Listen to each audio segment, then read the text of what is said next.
Hello and welcome. My name is Greg Klein with Hayes Financial Group. I'm pleased to bring you this conversation about retirement plan costs.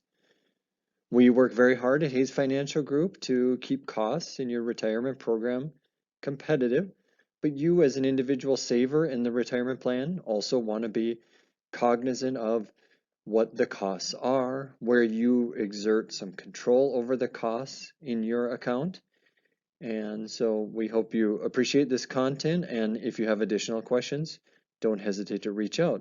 But let's take a look at the agenda.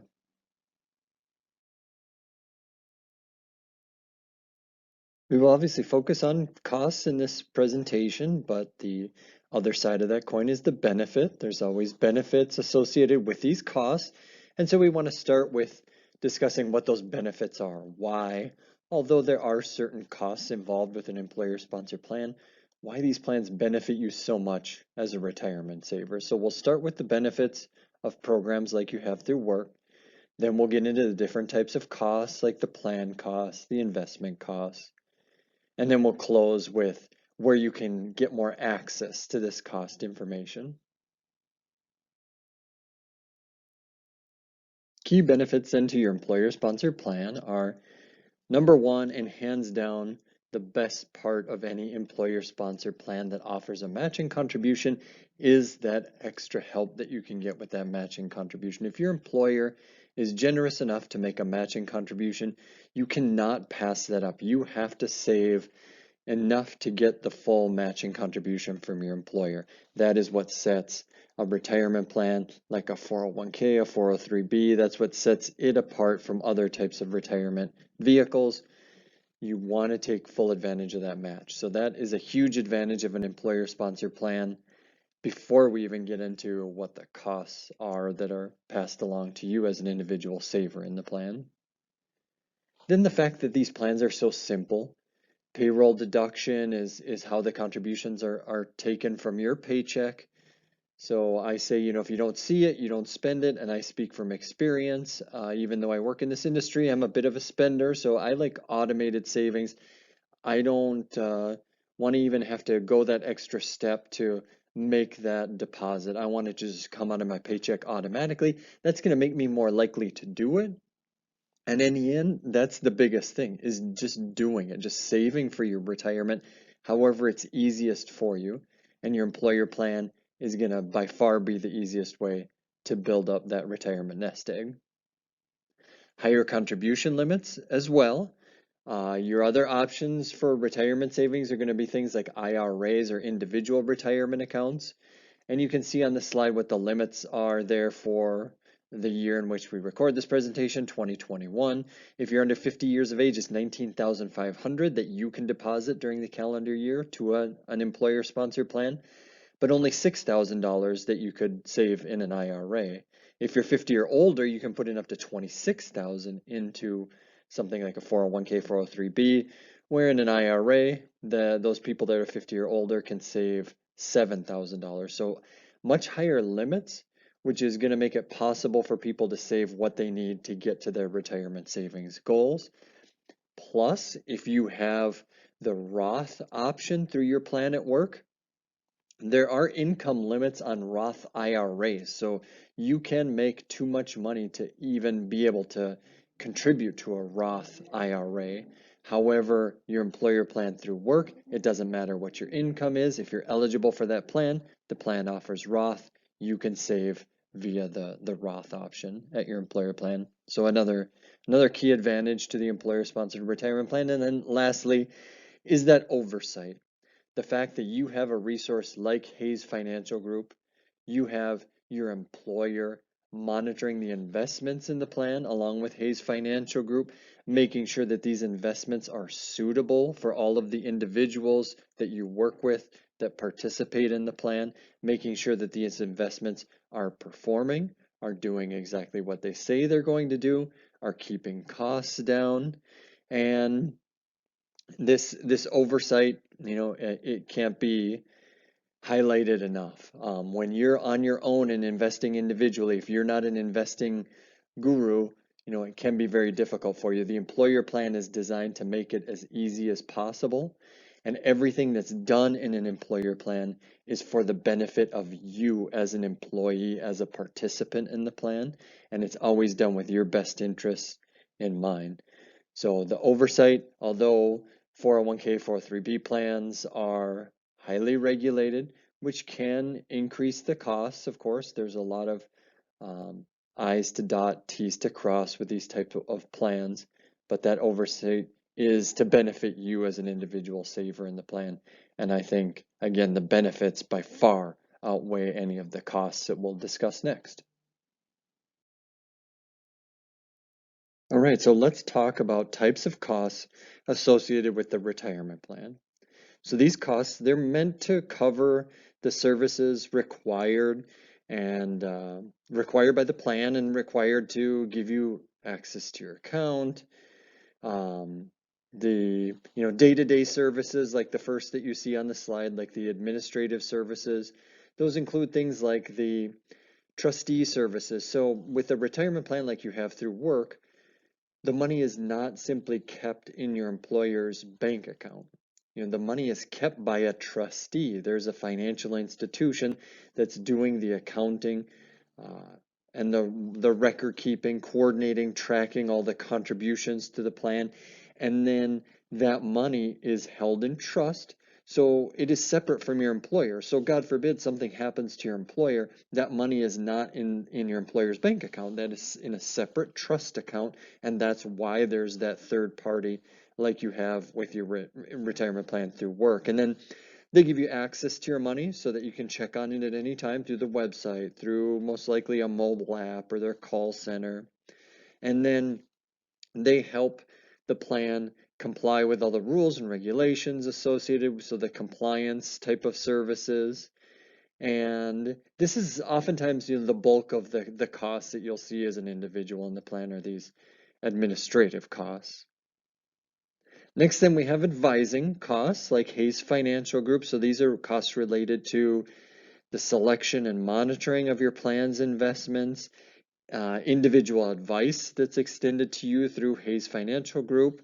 At the end of this presentation, you'll get our contact information. You can always speak to us. That's included in that cost, no additional cost associated with that for your plan. And then there are no trading fees. So there's an advising fee, but there's not a trading fee with a retirement plan like you have through work. So if you make a trade, it's not like you're making a stock trade and have to pay $7-8 to make that buy or that sell order. And there are no commissions.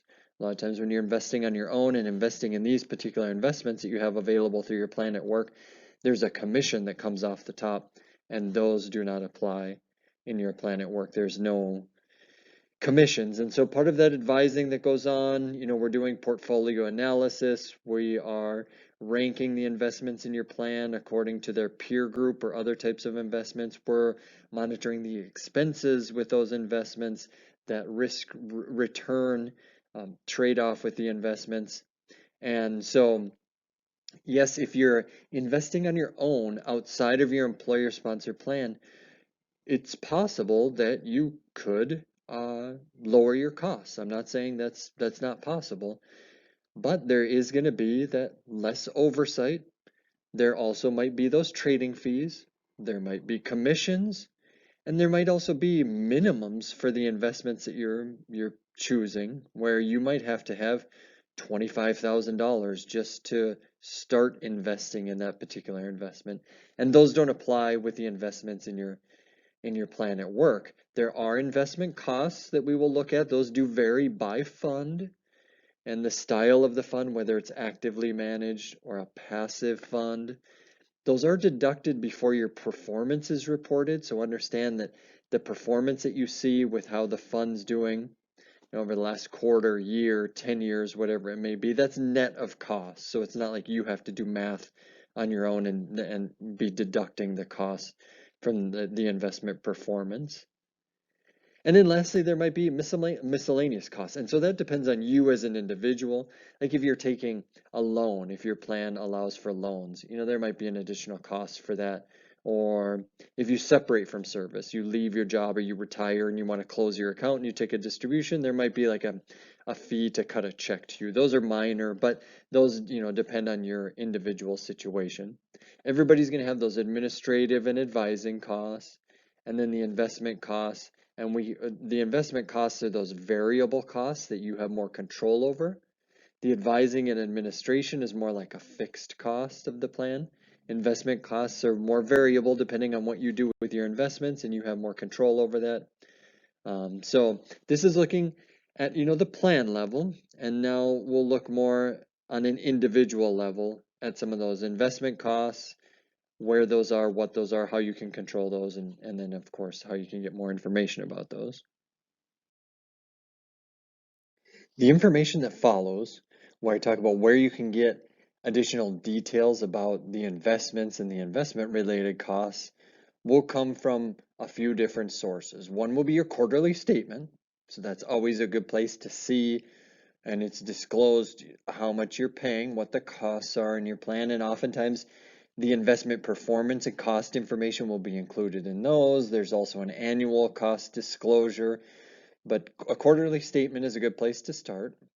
If you access your account online, that's an excellent place to go to see your fund lineup. The fund lineup might also come in your quarterly statement, certainly in your enrollment materials when you first sign up for the plan. So a few places where you'll see that menu of investment options that you have available to you in the plan.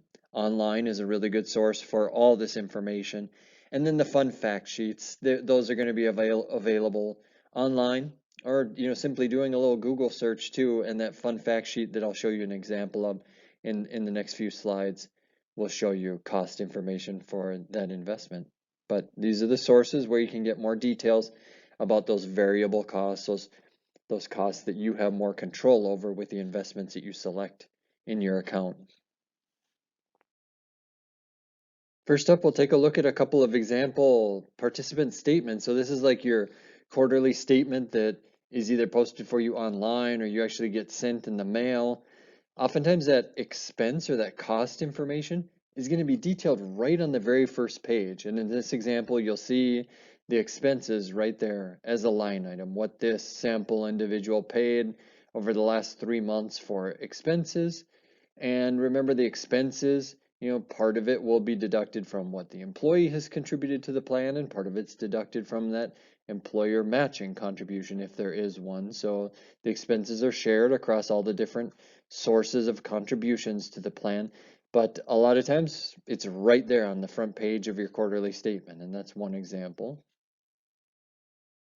The expenses may be detailed even further, so right on the front page, and then they might be on subsequent pages of your statement. This is another sample, and this shows, so we saw the total on the first page, and then we saw a couple of different places where the expenses are detailed by each investment that this person has in their account, and then those different sources of funds. So how much did they pay over the last 3 months in expenses? How much was deducted from whatever rollover balance they have, their pre-tax balance, their employer matching balance. So it'll be very detailed for you, and the account statement is a great place to begin your search to see how much you're paying in costs from your account. One more sample statement just to give you another look to show you that on these statements, it's right there on the front page. It might say expenses, it might say fees, these are the costs, and you can see again, this one is the periods of the last quarter, and then year to date what this individual has paid for costs from their retirement account. And just like on the previous sample statement that we saw, this one, the same way, the cost is detailed there. It even says the administrative fee, what it is, and then distinguishes how much is paid of those costs from each investment over the quarter, so you can know exactly how much was deducted from each investment for the administrative costs that you are responsible for in the plan. So we saw your statement is a good place to start. Your statement may also include this sort of fund lineup that shows all of the investments that are available in your plan. If not, online is a great place to look for that, or in your enrollment materials when you first sign up in the plan. And I want to reiterate that these costs are not hidden. You see that it is there on your statement. It's required and it is there on your statement. You're going to see these investment costs showing up in your fund lineup. They're in multiple places on your statement online in these fund fact sheets. And so those fixed costs that are the administrative costs, as well as these variable costs or these investment costs. And the variable costs are the investment costs that you have more control over based on the investments that you select are going to be called the expense ratio. And I highlighted that in this column of this sample statement. And the expense ratio is the costs associated with the buying and selling of the stocks or bonds, whatever's held in that investment or that particular portfolio. And you will have in your plan some do-it-for-me type of options, like a target date fund or a portfolio that's set up for you, so you can compare the costs of those portfolios, or you can set up your own portfolio, do it yourself, and then you're definitely going to want to be factoring in those costs more if you're doing it yourself, because you're setting up your own portfolio. The cost is going to be one factor that you're going to weigh in the selection of your investments in your account. Another thing to pay attention to is this active versus passive funds. So you'll have both actively managed funds and passive funds. Actively managed funds, the goal behind those funds is that they're going to try to beat out the market. So you'll notice the expenses on those funds can and typically will be higher than the passive funds. A passive fund will be indicated by calling it an index fund, and those expenses for those funds will be lower because the goal of an index or a passive fund is just to track that index or track what the market is doing in terms of performance. An active fund is doing more research, more buying and selling to try to outpace the market. So active versus passive, you'll have all those options available to you in your program because you'll have an all-star lineup of investments available to you in your plan. So I mentioned before, sure, you can always save on costs looking at different investment vehicles, but you have to weigh all these things and factoring what is that cost benefit. And remember, in your program through work, you have an all-star lineup. You don't have investments from just one company. So you don't have just one team. I'm a Minnesota Twins fan, so it's not like you're just picking from the player on the Minnesota Twins. You have really an all-star lineup of players from all these different baseball teams. So that's something to consider. And then you have both these active and passive funds available to you. So you have lots of different options to choose from so that you're not limited in setting up your investments if you are more that do-it-myself type of investor. And then, though you might not see it super well, there is a yellow circle that I circled around the share class of these investments. When we're looking at this fund lineup, I'll also call out that share class, because in your employer sponsored plan, you're getting the lowest cost share class. I call it a bulk discount. When you invest in your employer plan with all of your coworkers and all of you investing together and investing millions of dollars, you get a bulk discount, kind of like when you go to a wholesaler like Costco. You get a better deal because you're buying in bulk. And so you may not have ever paid attention to those share classes, but that is something where you can save on costs in your retirement plan through work, because that same investment is sold on a retail level to an individual investor, where again, the costs are going to be higher. There's likely a sales commission that's coming out when the money's invested in that fund, but that does not apply. In your employer sponsored plan, you're getting the lowest cost share class. You're getting sort of that bulk discount. So I wanted to draw your attention to that as well. And here's just another example of when I went over on the previous slide to show you a different look. This will look a little bit different, and all the enrollment materials are online or on your statement.